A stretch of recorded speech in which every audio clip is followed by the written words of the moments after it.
आप खुद ही ढूंढ लीजिए, आप तो मीडिया के लोग हैं, आप ऐसे व्यक्ति से मिले हैं जो सारा जीवन पीपल लगाता रहा हो। तुम कभी इस गुरूर में मत रहना कि तुम पेड़ लगाते हो। पेड़ों ने तुमको चुना है अपना काम करने के लिए। ये बहुत तुच्छ चीजें लग रही थी, क्योंकि जबरदस्ती करवा दी गई थी आपकी। नहीं, हमने अपनी मर्जी की। 2 पेड़ों के ऊपर एक असाइनमेंट दी थी मेरे को नानी ने, जब तक तुम 1.25 करोड़ पीपल नीम नहीं लगा लेना, शरीर मत छोड़ना। सच बात यह है सर कि मैंने जितने पीपल लगाए उससे बढ़कर मैंने और वृक्ष लगाए। मैं 108 प्रजातियों के पौधे लगाता हूँ, लेकिन आज तक कभी किसी ने खबर नहीं छापी कि मैंने वो 108 प्रजाति के भी लगाए हैं। तो जैसे हम कहीं भी जंगल लगाते हैं तो सबसे पहले हम हनुमान जी की एक छोटी सी मूर्ति वहाँ रखते हैं और उनको कहते हैं ज़रा देखभाल कीजिएगा।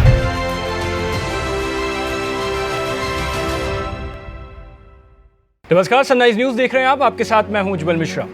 हमारे भारत के एक बहुत मशहूर वैज्ञानिक हुए हैं सर जगदीश चंद्र बसु। पेड़ पौधों में ज़िंदगी होती है, ये हमें वहीं से मिला।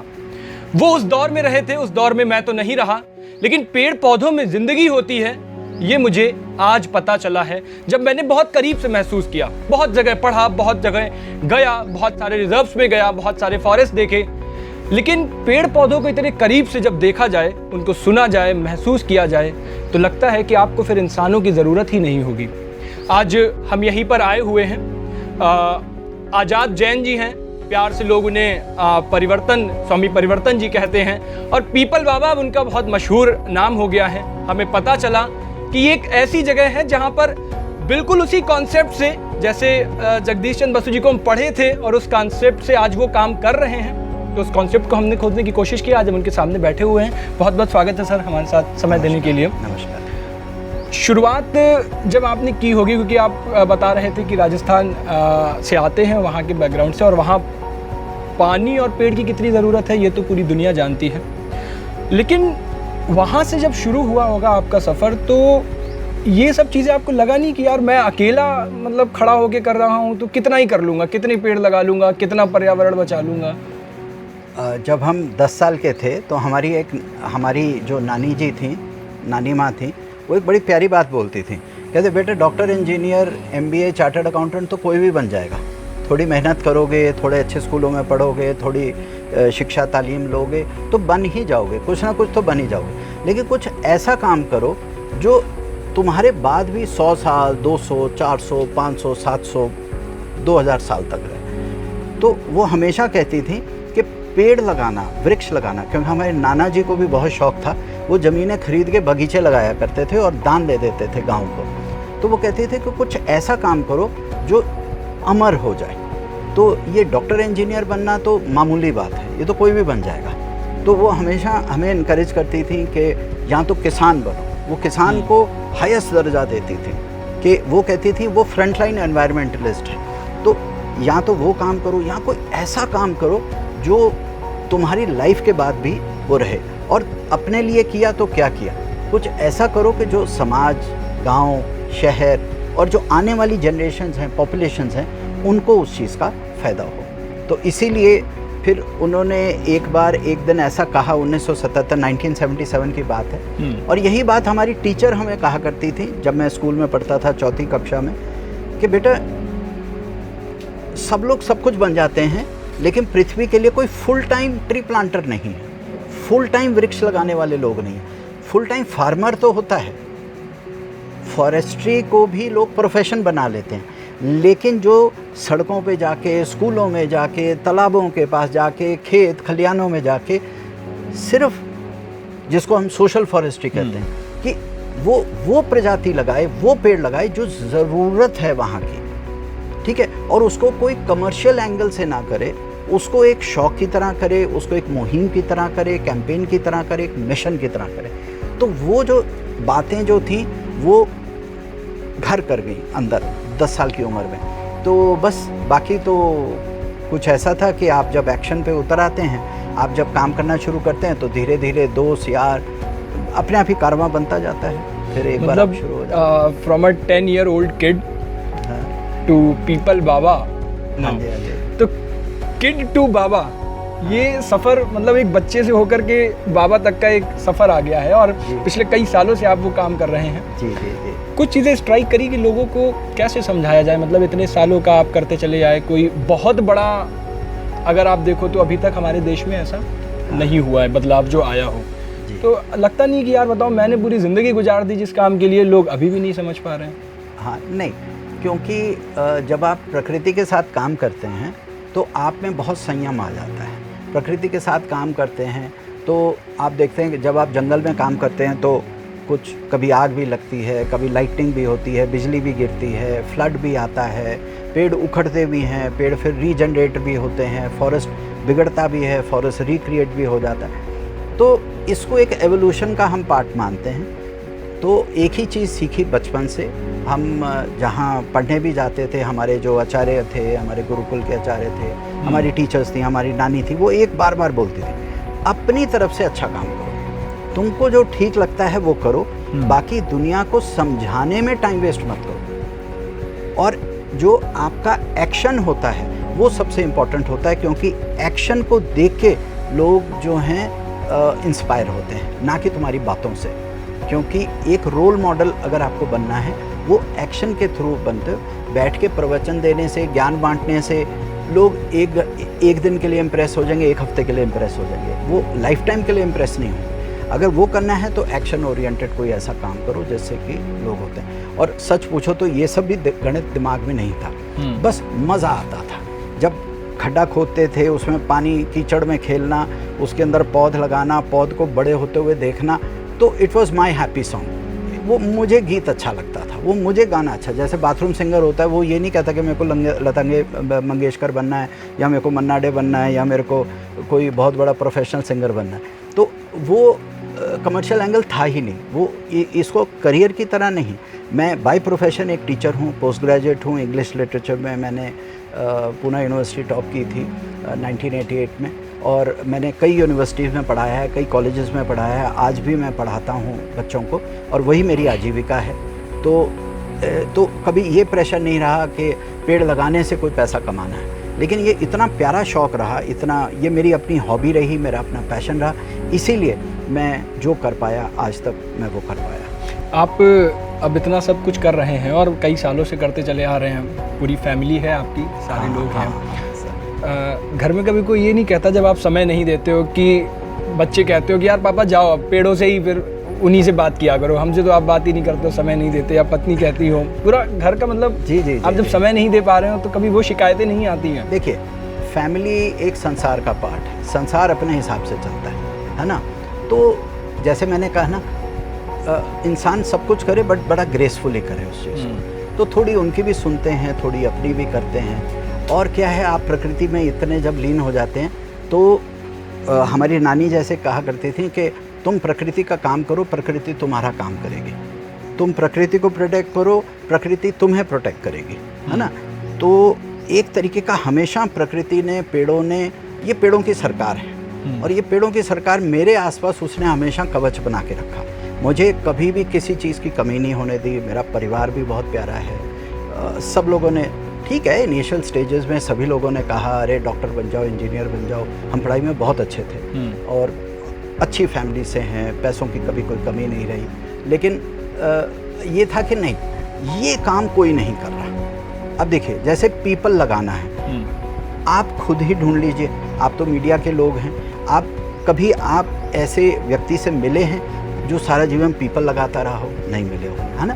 तो नानी यही समझाती थी, वो काम करो जो दुनिया नहीं कर रही, जो दुनिया करने से डरती है, वो काम करो। पेड़ लगाना, लोग पहला ये सोचते हैं अरे पैसे कैसे कमाएंगे, क्या होगा इसको कैसे हम बिजनेस बनाएंगे। तो जब आप उस चीज़ से परे हो जाते हैं, आपको जब फिक्र ही नहीं है करियर की, आपको फिक्र ही नहीं है पैसों की, आपको फिक्र, हाँ, लेकिन ये था कि हमारे जो आचार्य जी थे वो हमेशा कहा करते थे कि पढ़ाई पूरी करो। अगर तुम पढ़ाई पूरी करोगे, आचार्य जी आपके स्कूल के? हाँ, हमारे स्कूल के भी रहे, कॉलेज में भी रहे। एक हम जब 1986 के बाद हम पूना गए तो लोग, दुनिया उनको ओशो के नाम से जानती है। हम 4 साल आश्रम में भी रहे और एक चीज़ सीखा, तो वो दरिया दिली आई। वो चीज़ आई कि अरे प्रकृति के साथ तुम काम करो तो फिर डरना क्या। जब गुरु आप अपना ओशो जी को मानते हैं? मानते नहीं, वही हमारे टीचर हैं, वही हमारा प्रेरणा वहीं हाँ, से आई। उन्होंने ना एक 360 डिग्री एंगल, उन्होंने एक दिन ऐसा बाउंसर फेंका कि मेरे सारे सवाल ख़त्म हो गए। क्योंकि उस वक़्त मैं 20 साल का था और उस वक़्त टाइम ये था, मुझे कैनबरा यूनिवर्सिटी ऑस्ट्रेलिया से भी मेरे को ऑफ़र था, जॉब ऑफ़र था। मेरा इंग्लैंड में मेरे को एक स्कॉलरशिप मिली थी।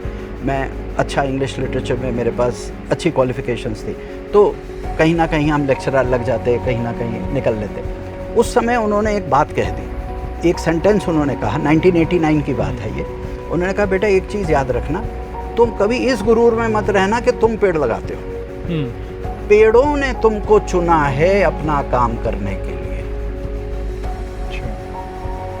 ये मत सोचना कि तुम कर रहे हो, तुम कर ही नहीं सकते। ये एक आदमी का काम है ही नहीं। ना जाने कितनी आत्माएं, कितनी परमात्मा, कितने इसके पीछे हैं तुम्हारे हाथ फैलाए, कि तुम्हारे ऊपर ना जाने कितनी पेड़ों की सरकारों के, कितने जंगलों के आशीर्वाद तुम्हारे ऊपर है कि तुम ये काम कर पा रहे हो।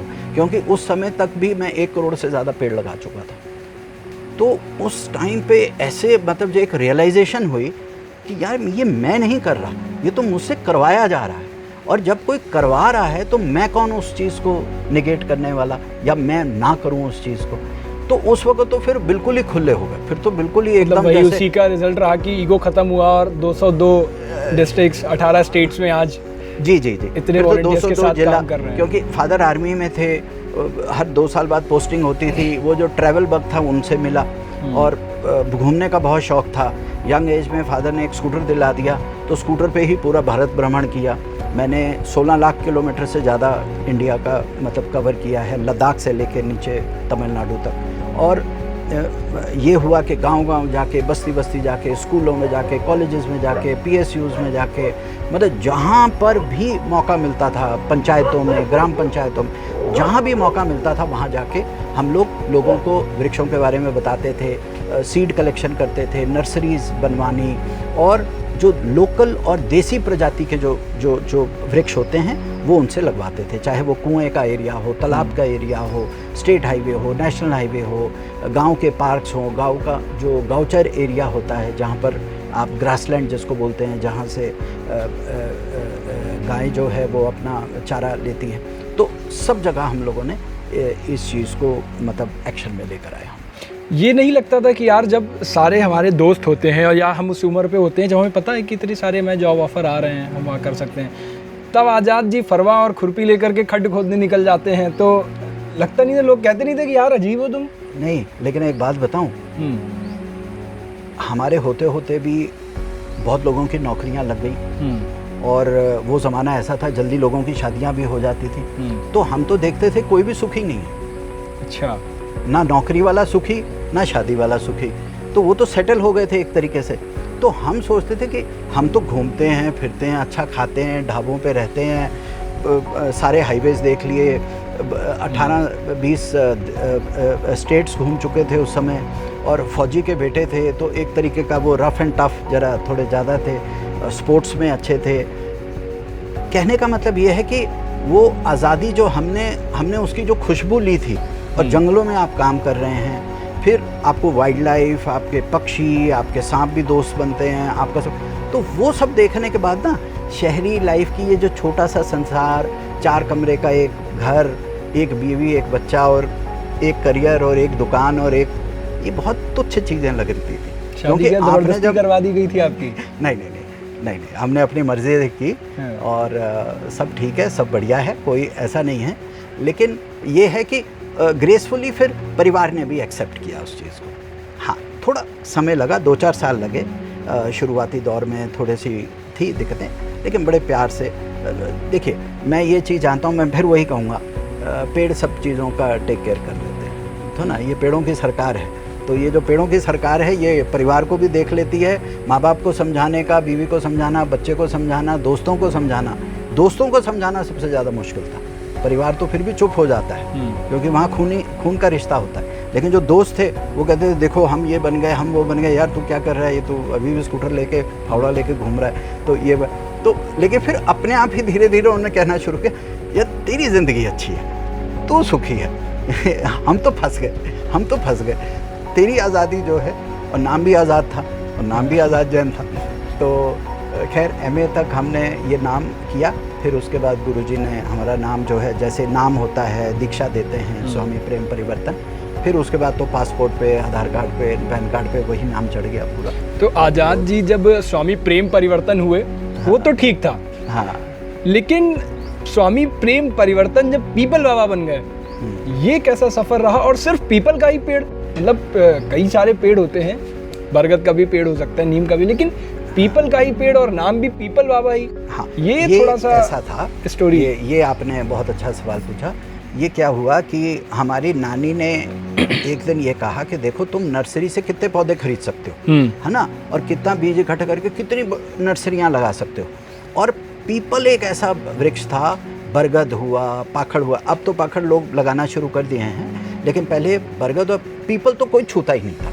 पीपल लोग कहते थे इसमें भूत रहता है, इसमें चुड़ैल रहती है, इसमें यक्ष रहते हैं, शाम के समय लोग जाते भी नहीं थे, शाम को नहीं जाते थे, और शमशान का वृक्ष है, शमशान का वृक्ष है, तो इसमें तो बिल्कुल भी कोई हाथ नहीं लगाता। तो कोई आसपास भी हम नहीं देखते थे, ना मालिका का जो होते थे नर्सरी वाले पौधा ही नहीं रखते थे पीपल का। तो नानी ने एक चीज़ हमें बताई, ये हम 12 साल के थे उस समय, कि तुम दीवारों से पीपल को निकालना शुरू करो, नालियों से निकालना शुरू करो, जो रोड साइड पे होते हैं उसको उन्होंने तरीका समझाया। चम्मच की उल्टी डंडी से हम उसको जड़ से निकाला करते थे। अच्छा। पहले उसमें पानी डालते थे ताकि जड़ हल्की हो जाए, फिर उसको ऐसे ऐसे घुमा के उसको जड़ से पकड़ के उसको निकालते थे ताकि पूरी जड़ बाहर आ जाए, टैप रूट आ जाए उसमें, है ना। तो वो तरीके सीखे, और एक बार आपका हाथ सेट हो जाता है, बैठ जाता है, तो आपको समझ आ जाता है कैसे करना है।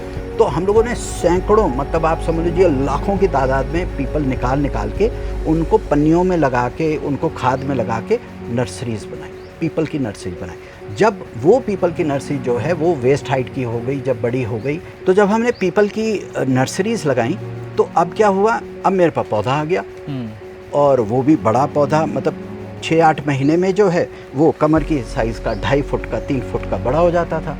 तो वो क्या है, वो एक स्किल समझ आ गया, वो एक नैक आ गया।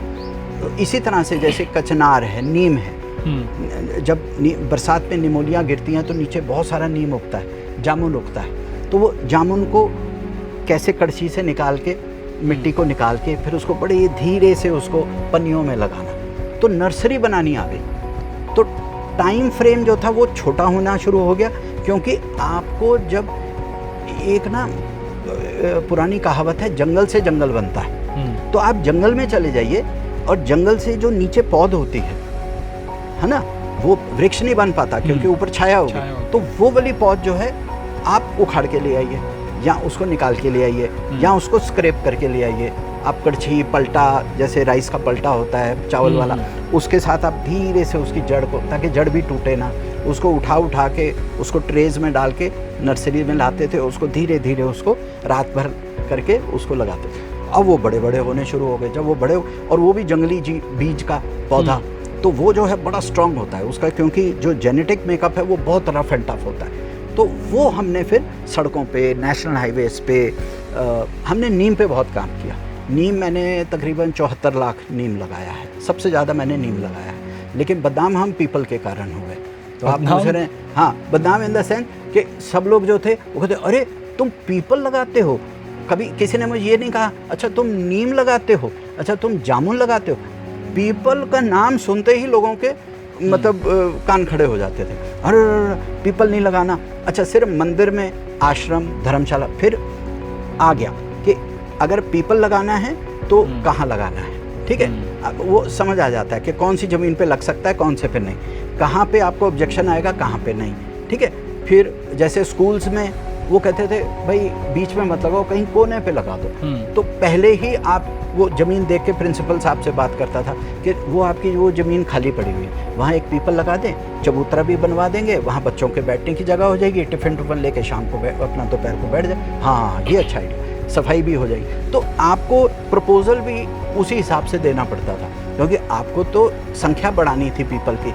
और हमारी नानी ने एक बात कही कि जब तक तुम 1.25 करोड़ पीपल नीम नहीं लगा लेते, तो उन्होंने 2 पेड़ों के ऊपर एक असाइनमेंट दी थी मेरे को नानी ने, जब तक तुम 1.25 करोड़ पीपल नीम नहीं लगा लेना, शरीर मत छोड़ना।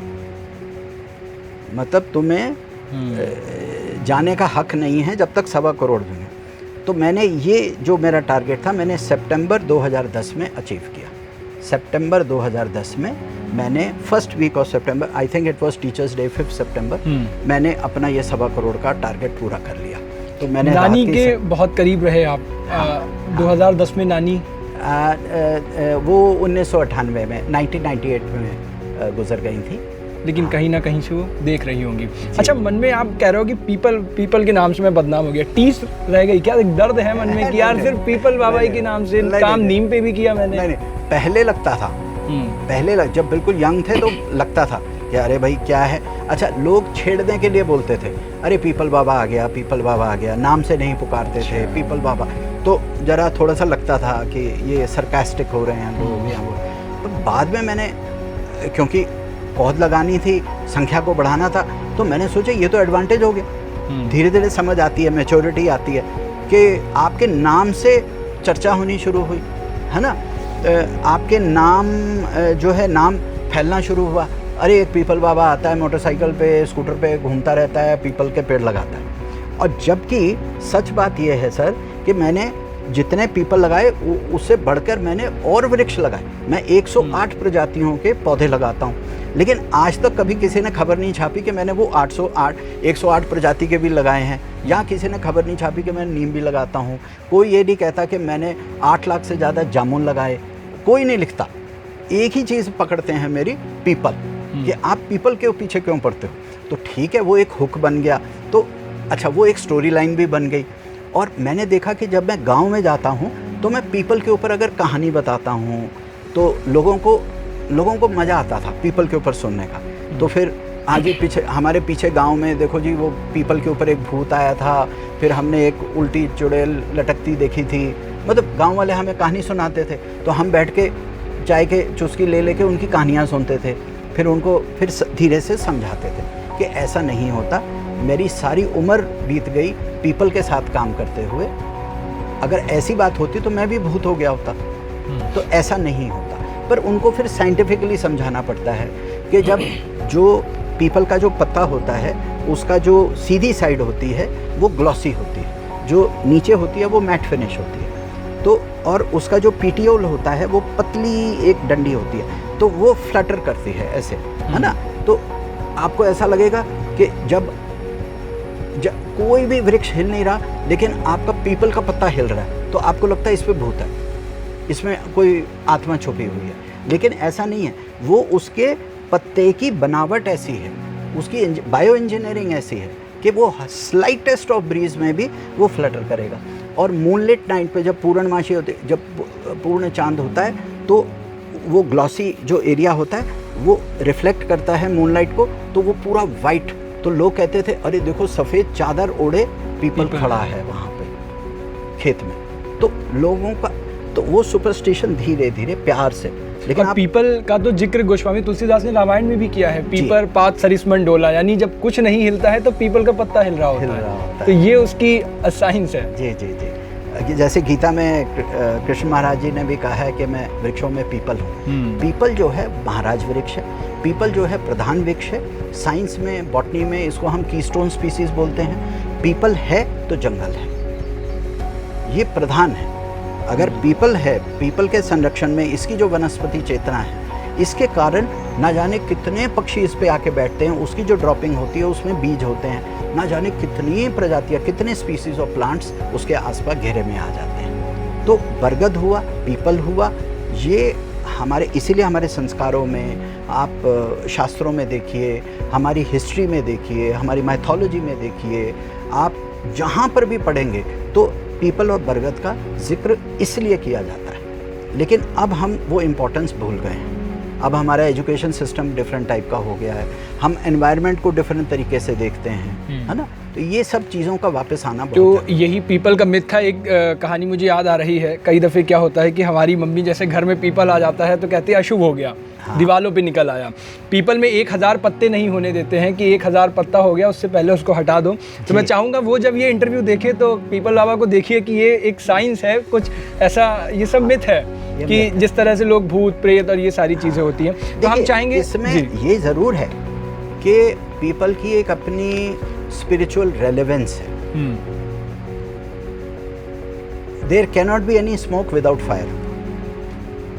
कहीं ना कहीं ये बात सच है कि जैसे मैं मानता हूँ ये विष्णु जी का अवतार है, हनुमान जी का वृक्ष है।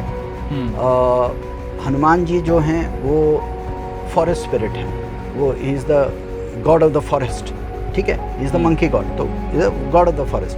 तो जैसे हम कहीं भी जंगल लगाते हैं तो सबसे पहले हम हनुमान जी की एक छोटी सी मूर्ति वहाँ रखते हैं और उनको कहते हैं ज़रा देखभाल कीजिएगा। अब हम 15 एकड़ पे काम करने वाले हैं, उनको आपको यहाँ बिठा दिया है, आप ज़रा देख लीजिएगा इसको। तो एक स्पिरिचुअल एंगल भी है इन चीज़ों का।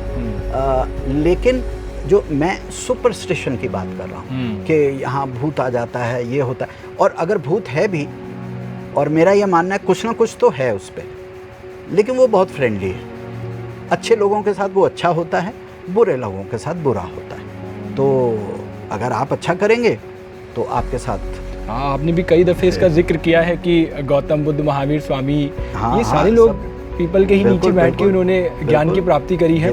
तो हम चाहेंगे कि यहाँ पर अभी हम बैठे हुए हैं, ये उसी का एक हिस्सा है और हरित उपवन के नाम से इसको जानते हैं। सेक्टर 115 में यहाँ पे स्थित है। ये अंदर का हिस्सा है, आपको बाहर का हरा भरा भी हिस्सा दिखाते हैं जो जिसकी वजह से फेमस है, जो यहाँ पर पूरा बना रखा है, जंगल का पार्ट दिया है नोएडा जैसे शहर के अंदर। नोएडा क्या, हम दिल्ली भी पूरा जोड़ लें इसमें, तो उसके अंदर हम आपको वो बाहर भी लेकर के चलते हैं और वो हिस्सा ज़रूर आपको दिखाते हैं।